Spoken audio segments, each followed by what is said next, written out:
지금까지는 제 뒤로 보이는 것처럼 신호등과 단속 카메라, 가로등이 각각 따로 설치돼 있어 복잡했습니다. 앞으로는 이 모든 게 신호등을 중심으로 하나로 합쳐지게 됩니다.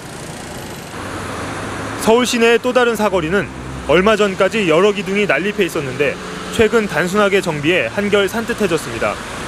각 기둥별로 단속 카메라와 가로등, 교통 표지판과 신호등이 나뉘어져 있던 걸 하나의 기둥에 모두 모아놓았습니다. 기둥은 4개에서 1개로 줄었고 주변 공간도 넓어졌습니다. 서울 지역에는 모두 42만 개의 시설물 기둥이 있습니다. 서울시는 앞으로 10년간 통합 신호등 설치를 통해 기둥 7만 개를 줄여 시설물 관리 비용을 연간 100억 원 절감한다는 계획입니다. MBC 뉴스 양효걸입니다.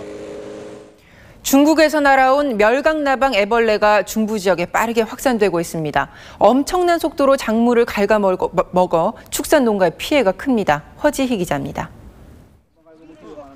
한창 푸르러야 할 수수밭이 붉게 변했습니다. 풀숲 사이로 꿈틀대는 암갈색의 작은 물체, 멸강나방 애벌레의 습격을 받은 겁니다. 파종한 지 보름, 20cm 가까이 자란 18,000제곱미터 녹초를 불과 2, 3일 내에 모두 먹어치웠습니다. 갉아먹어갖고 지금 하나도 없는 거죠, 이게. 없는 것 같이 보이는 거지. 저런 식으로 이렇게 줄을 맞춰서 이렇게 쫙 있잖아요, 줄이. 멸강나방 애벌레는 중국에서 알 상태로 강한 바람을 타고 날아와 5월부터 부화해 활동을 시작합니다. 잎이 얇은 호밀과 수수 등 화분과 작물을 갉아먹는데 최근 축산농가에서 많이 키우는 사료 대체 작물도 공격 대상입니다.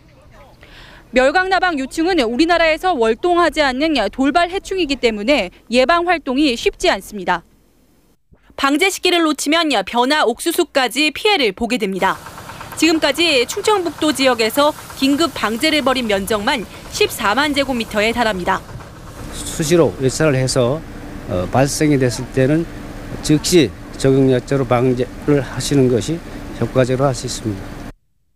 지난 2000년 제주도에선 멸강나방으로 인해 532헥타르 넘는 면적이 피해를 입었습니다. MBC 뉴스 허재입니다. 일본이 꿈의 자동차라 불리는 전기 자동차를 본격적으로 시판하기 시작했습니다. 과연 성능이 어느 정도일까요? 도쿄에서 박태경 특파원이 전합니다. 일본 미쓰비시 자동차가 40년 동안 연구해 개발한 야심작입니다. 아이미브로 이름 붙여진 이 전기 자동차는 한 번 충전하면 160km, 그러니까 서울에서 대전까지는 충분히 달릴 수 있습니다. 문제는 일반 자동차가 주유소에서 기름을 넣듯이 얼마나 편리하게 충전할 수 있느냐 하는 겁니다. 이 문제도 해결했습니다. 저녁 때 집에서 콘센트에 전기 코드를 꽂기만 하면 됩니다. 편의점 등에 설치될 예정인 급속 충전기를 이용하면 충전에 30-40분밖에 걸리지 않습니다. 미쓰비시 자동차는 올해 1,500대, 내년에는 5,000대를 생산하고 해외 수출도 계획하고 있습니다. 올해 생산하는 1,500대는 벌써 예약이 끝났습니다. 가격은 정부 보조금을 빼면 320만 엔, 우리 돈으로 4천만 원이 조금 넘는데 앞으로 4년 뒤까지는 우리 돈으로 2,500~600만 원까지 값을 낮춘다는 계획입니다. 大気汚染、地球温暖化、脱石油のすべての課題に応える究極のエコカーであり 미쓰비시 말고도 후지중공업도 다음 달부터 전기 자동차를 판매할 예정이고 혼다도 개발에 착수한 상태라 본격적인 전기 자동차 시대가 일본에서 열리고 있습니다. 가솔린과 전기를 함께 쓸 수 있는 하이브리드 자동차에 이어 전기 자동차까지 내놓으면서 친환경 일본 자동차가 세계 시장을 선점해 가고 있습니다. 도쿄에서 MBC 뉴스 박태경입니다. 한국은행은 내일 오전 6시부터 금융기관 본점과 일부 지점에 5만 원권을 공급해 금융기관들이 문을 여는 오전 9시부터 고객들이 5만 원권을 찾을 수 있도록 할 예정이라고 밝혔습니다. 한국은행도 발권국과 지역본부에서 한 사람의 20장 100만 원 한도로 5만 원권을 교환해 줄 계획입니다. 서울고등법원 형사실 1부는 24년간 고정간첩으로 활동한 혐의로 기소돼 18년 동안 복역한 진도 가족간첩단 사건 피해자 박동훈 씨 등 일가족 5명이 낸 재심 청구를 받아들였습니다. 재판부는 수사관들이 박 씨 등을 영장 없이 불법 연행한 뒤 가혹행위를 통해 진술을 받은 사실이 인정된다며 재심 사유가 있다고 판단했습니다.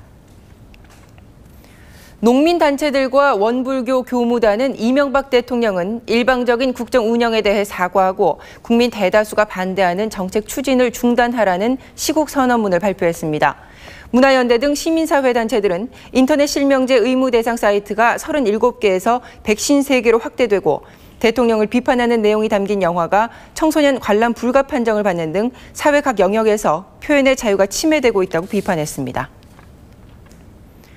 문화방송노사는 상여 400% 반납과 만 50세 이상 직원을 대상으로 1년간 의무적으로 휴직하게 하는 제도의 도입, 시간 외수당 15% 삭감 등을 주요 내용으로 하는 비상경영안에 합의했습니다. 문화방송노사는 지속적인 경기 침체와 광고 시장 악화에 따른 경영난을 극복하기 위해 전 사원의 고통 분담 차원에서 이번 합의가 이루어졌다고 밝혔습니다. 5년, 10년이 지나도 한결같이 사랑받는 공연들이 있죠. 시대도 바뀌고 관객의 기호도 다양해질 텐데 이 공연들은 뭐가 다른 걸까요? 김필국 기자가 알아봤습니다. 경찰청장이십니다. 네, 물대포는 원수로. 평균 객석 점유율 90%를 웃도는 폭발적 반응 속에 연장 공연에 들어간 연극 늙은 도둑 이야기. 초연된 지 20년이 지났지만 지금도 통하는 이 연극의 장수 비결은 시대를 반영하는 뼈있는 웃음입니다. 지금 현실에 맞춰서 여러 가지 재밌는 것들을 많이 들어간 것 같고 우리 지금 가지고 있는 마음들을 콕콕 집어주는 것 같은. 이슈가 될 만한 현안이 생길 때마다 내용을 새롭게 가다듬고 신랄하게 풍자합니다. 사회 변화들에 대해서 민감하게 반응하고 사회 이슈, 정치적인 이슈에 대해서 풍자의 칼날을 계속 들이대는 거, 그런 것들이 대중들한테는 뭐 통쾌함이나 시원함도 더. 14년째 변함없이 인기를 끌고 있는 소극장 뮤지컬 사랑은 비를 타고와 얼마 전 천회 공연을 돌파한 김종욱 작기의 흥행 비결 역시 끊임없는 관객과의 소통 그리고 변신입니다. 그때그때 유행하는 춤을 안무에 녹이기도 하고 관객의 의견을 쫓아 역할도 바꾸고 극을 재구성하기도 합니다. 캐스팅이라든지 무대라든지 음악이라든지 심지어 대사까지 그런 부분들까지 관객들이 원하는 그런 니즈들을 계속 반영을 시켰었고 3명 안팎의 적은 출연진으로 제작비는 낮추는 대신 집중도는 높이고 관객의 입소문을 통해 알려지면서 꾸준한 관객몰이를 한다는 것도 공통점입니다. 사회와 또 관객과 소통하며 내실을 키워가는 작지만 강한 공연들. 이들에게 불황의 그늘은 찾아보기 힘듭니다. MBC 뉴스 김필국입니다.